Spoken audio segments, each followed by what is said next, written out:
जमीन पर जंग होने की वजह से जमीन पूरी तरह तबाह हो गई थी। इसलिए कुछ लोगों को चांद पर भेजा गया ताकि वहाँ पर जाकर वो लोग बाकी के इंसानों के लिए कॉलोनीज बना सके। और जब ये सारा काम हो गया, जिसके बाद इंसान जमीन को छोड़कर चांद पर जाकर रहने लगे। लेकिन चांद पर रहना इतना आसान नहीं था, क्योंकि वहाँ पर मेटियोर का तूफान आया करता था। तो इसीलिए इन्हें इस फैसले बदलने पड़े। जिसके बाद इंसान ने चांद पर माइनिंग करना शुरू किया ताकि वो चांद पर जिंदगी गुजारने की आसान हल ढूंढ सके। तो बहुत से लोगों को माइनिंग के लिए रखा गया, जिन्हें माइनर्स कहा गया। और साथ ही ये असूल भी बनाया गया कि ये माइनर अपनी फैमिली के साथ ही चांद पर रहेंगे। अब हमें माइनर्स के दिखाए जाते हैं जो कि इसी जगह यानी कि चांद पर पैदा हुए थे। वो सभी मिलकर स्पेस रोवर यानी कि जो गाड़ी चांद पर चल सकती थी उसे चुराने की कोशिश कर रहे थे। तभी वहाँ पर कोई आता है, जिससे डरकर सभी छुप गए थे। इन्हीं में एक बच्चा जिसका नाम कैलिब होता है, उसके हाथ में एक कैप्सूल था। डैड भी एक माइनर थे जो कि काम करने के दौरान मारे गए। कैलिब को 3 दिन बाद ओमेगा पर भेजने का फैसला किया जाता है, जहाँ पर उसे किसी दूसरी फैमिली को गोद दे दिया जाएगा, जहाँ पर जिंदगी हर तरह से खुशहाल है। लोग बहुत मजे से जिंदगी गुजारते हैं। यहीं पर हमें ये बताया जाता है कि चांद पर से ओमेगा पर जाने के लिए तकरीबन 75 दिन लगते हैं, जिसके दौरान सफर करने वाला इंसान क्रायो स्लीप एक चैम्बर में रहता है, जिससे उस इंसान की उम्र नहीं बढ़ती। जब वो चांद से ओमेगा पर पहुँचता है तो वो उतने ही साल का होता है। कैलिब इस बात को जानता था,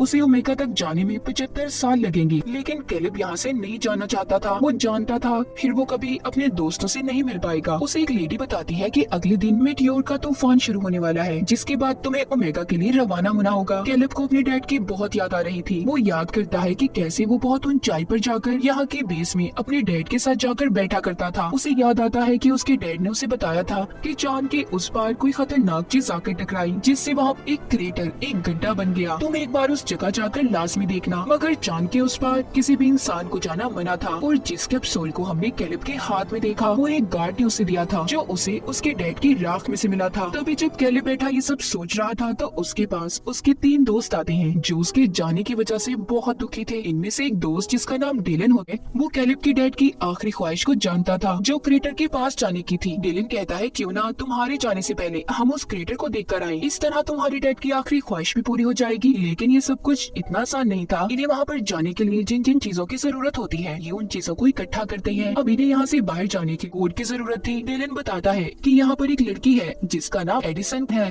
एडिसन कुछ दिन पहले ही जमीन से चांद पर शिफ्ट हुई थी। उसका कोई दोस्त भी था, वो एक साइंटिस्ट की बेटी थी। तो डेलन कहता है क्या पता उसको कोड के बारे में पता हो। जब वो एडिसन से बात करने जाता है तो वो उससे कोई बात नहीं करती और वहाँ से चली जाती है। ये देखकर डेलन उसके पीछे जाता है और उसे अब सारी बात के बारे में बताता है मैं शुरू से ही तुमसे दोस्ती करना चाहता था, चाहे सब लोग तुम्हें अजीब समझते हो। एडिसन सब सुनकर कहती है ठीक है, मैं तुम लोगों की मदद करने के लिए तैयार हूँ, पर तुम्हारे इस मिशन में मैं भी तुम्हारे साथ जाऊंगी। डेलन उसकी बात सुनकर उसे अपने साथ ले जाने के लिए तैयार हो जाता है। सभी बच्चे रोवर स्पेस के पास पहुंच गए हैं। वो सभी उसे चुराते थे। कैलिब उसके अलार्म की तार को पहले ही खींच देता है ताकि उसका अलार्म ना बज पाए। फिर वो एडिसन का बताया हुआ कोड डालता है, जिससे कि दरवाजा खुल गया था। ये सभी अब जाने के लिए तैयार थे। रोवर को चलाने की जिम्मेदारी डेलन पर थी, क्योंकि इन सब में से वो ही ड्राइविंग जानता था। ये सब वहाँ से निकल जाते हैं। इन्होंने पहली बार चांद की सतह को देखा था। सभी बहुत खुश थे, मगर इन लोगों को मेटियोर के तूफान के आने से पहले वापिस आना था, क्योंकि जब मेटियोर की बारिश होती है तो बेस में लॉकडाउन कर दिया जाता था। सफर के दौरान सभी अपने बारे में बताने लगते हैं। कैलिब बताता है कि डैड ने मुझे बताया था कि कैसे लोगों को चांद पर भेजा गया और फिर उनसे माइनिंग करवाई गई।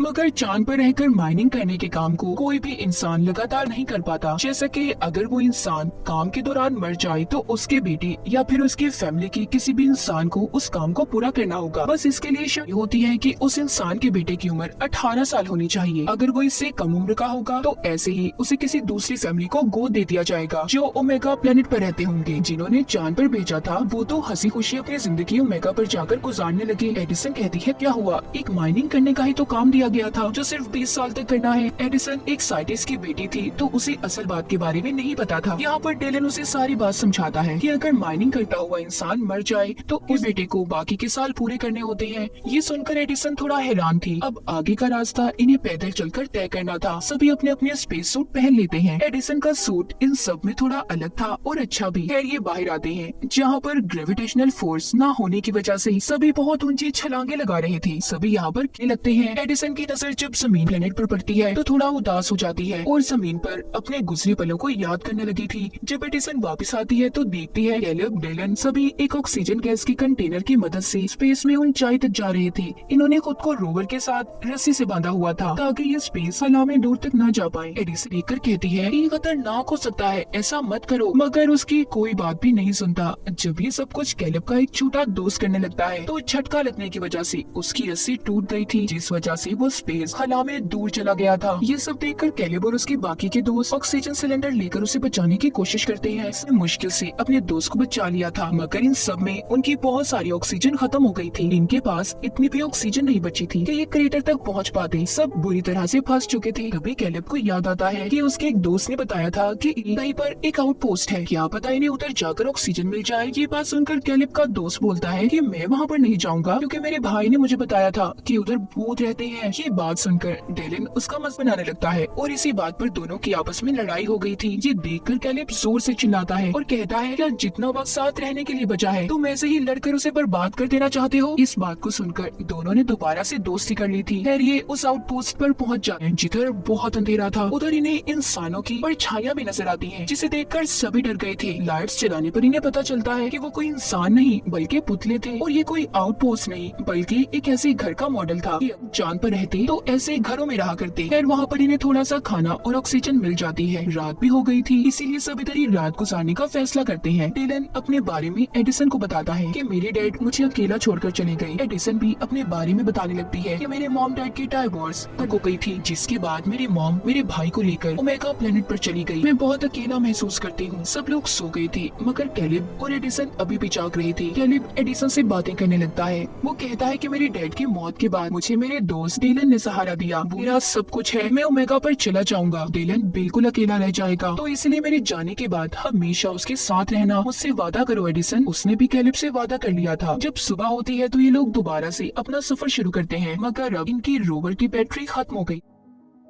इनके पास ऑक्सीजन की भी कमी थी, तो इन्होंने मेटियोर के तूफान से पहले क्रेटर तक पहुंचना था। ये सब परेशान हो जाते हैं, इसीलिए एडिसन ने सिक्योरिटी अलार्म को बजा दिया था ताकि मेटियोर की बारिश होने से पहले गार्ड्स आकर इन्हें बचा ले। ये सब अब जल्दी से क्रेटर गड्ढे तक पहुंच जाते हैं, जो दिखने में बहुत बड़ा था। ये सीढ़ियां उतरकर एक अजीब सी जगह पर आ गई थी, जहाँ की दीवार पर एडिसन को एक बटन नजर आता है, जिसको जैसे ही वो दबाती है वहाँ की सारी जगह ऐसी बदल गई थी कि जैसे ही लोग जमीन पर हो। ये सब कुछ असल नहीं था, मगर फिर भी इन्हें सब पसंद आता है। कैलेब यहाँ पर पत्थर हटाकर देखता है तो उसके नीचे उसे अपने मॉम डैड की राख और उनकी तस्वीर मिलती है। कैलेब ने उस तस्वीर में अपनी मॉम को पहली बार देखा था। वो इस बात को समझ जाता है कि उसके डैड आखिर क्यों चाहते थे कि वो यहाँ पर आए। वो बहुत दुखी था। डेलन उसे कहता है कि अपनी जिंदगी की सीन चांस को क्यों गंवा रहे हो। यहाँ पर हर इंसान यही चाहता है कि वो माइनिंग के 20 साल पूरा करने के बाद ओमेगा पर जाएगा, और वो बहुत कम लोग होते हैं। तुम्हारे डैड ने भी तो इसीलिए अपनी जान दे दी। यहाँ पर उसे ये बात पता चलती है कि उसके डैड ने जानबूझकर अपनी जान ली थी ताकि कैलेब को ओमेगा पर भेज दिया है, वो एक अच्छी जिंदगी गुजार सके, जिसके बारे में कैलेब के अलावा सब जानते थे। डेलन कहता है कि अपने डैड के गिफ्ट को लेने से इनकार मत करो, उन्होंने अपनी जिंदगी देकर तुम्हें ये तोहफा दिया है। तभी इनकी बातों के दौरान एक दोस्त की तबीयत खराब हो जाती है। ये सभी अब जल्दी से उसे लेकर अपनी रोवर तक पहुंचने की कोशिश में है, मगर तभी मेटियोर का तूफान शुरू हो गया था। सभी खुद को बचाने की कोशिश कर रहे थे। एडिसन भी खुद को बचाते हुए इनसे अलग हो जाती है। वो जब किसी को नजर नहीं आती तो कैलेब और डेलन उसे बचाने जाते हैं। एडिसन के हेलमेट में दरार आ गई थी, इसीलिए वो बेहोश हो जाते हैं। कैलेब और डेलन एडिसन को बचाकर वापस ले आते हैं, मगर इसी बीच डेलन भी गिर जाता है, लेकिन उसे कैलेब ने बचा लिया था। सभी रोवर के अंदर आ जाती है, जिसकी खिड़कियां भी मेटियोर के तूफान की वजह से टूट गई थी। इनके पास ऑक्सीजन भी कम थी, तो इसीलिए ये सिर्फ नहीं रह सकते थे। सभी उसी रोवर में बैठकर अपनी मौत का इंतजार करने लगते हैं। सब समझ गए थे कि अब वो नहीं बच पाएंगे, मगर इन्हें इस बात की थी कि सभी साथ मरेंगे, जिसके बाद सभी बेहोश हो गए थे। इस हादसे के बाद हमें कहानी कुछ वक्त आगे की दिखाई जाती है। हमें कैलेब दिख जाता है जो ओमेगा पर पहुंच चुका है, मतलब उस हादसे को 75 साल हो चुके थे। कैलेब क्रायो स्लीप में था, मगर अब वो जाग जाता है। चांद पर से ओमेगा पर जाने के लिए तकरीबन तकरीबन 75 साल लगते हैं, जिसके दौरान सफर करने वाला इंसान क्रायो स्लीप एक जिम में रहता है, जिससे उस इंसान की उम्र नहीं बढ़ती। जब वो चांद से ओमेगा पर पहुंचता है तो वो उतने साल का होता है। उसे अपने दोस्तों के बारे में जानना था, तभी एक नर्स आकर उसे एक ऑडियो डिवाइस देती है जिसमें उसके दोस्तों के मैसेजेस रिकॉर्ड थे। उसे पता चला कि उस दिन इन सभी को बचा लिया गया था। उसके दोस्त अपनी आधी से ज्यादा जिंदगी गुजार चुके हैं। जैसा कि एक दोस्त ने अपनी बेसबॉल टीम शुरू की और दूसरा दोस्त एडमिनिस्ट्रेटर बन गया, तो बाकी वादे के मुताबिक एडिसन ने डेलन से शादी कर ली थी। अपने दोस्तों जिंदगी के बारे में जानकर उनकी बढ़ती उम्र की आवाज को सुनकर कैलेब बहुत खुश होता है, मगर अभी भी उसे इस बात का दुख था कि वो अपने दोस्तों के साथ अपनी जिंदगी नहीं गुजार सका। ओमेगा पर एक फैमिली ने कैलेब को गोद ले लिया था। वो इस माहौल में घुल मिल जाता है। वो यहाँ पर एडिसन के भाई को भी ढूंढता है, जिसके बारे में एडिसन ने बताया था कि वो उसकी मॉम के साथ ओमेगा पर रहता है। कैलेब एडिसन भाई को उसकी बहन के अच्छे कामों के बारे में बताता है, जिसने चांद पर माइनिंग जैसे असूलों के खिलाफ काम करके उन्हें खत्म करवा दिया था। और इसी के साथ इस फिल्म की कहानी भी यहीं पर खत्म।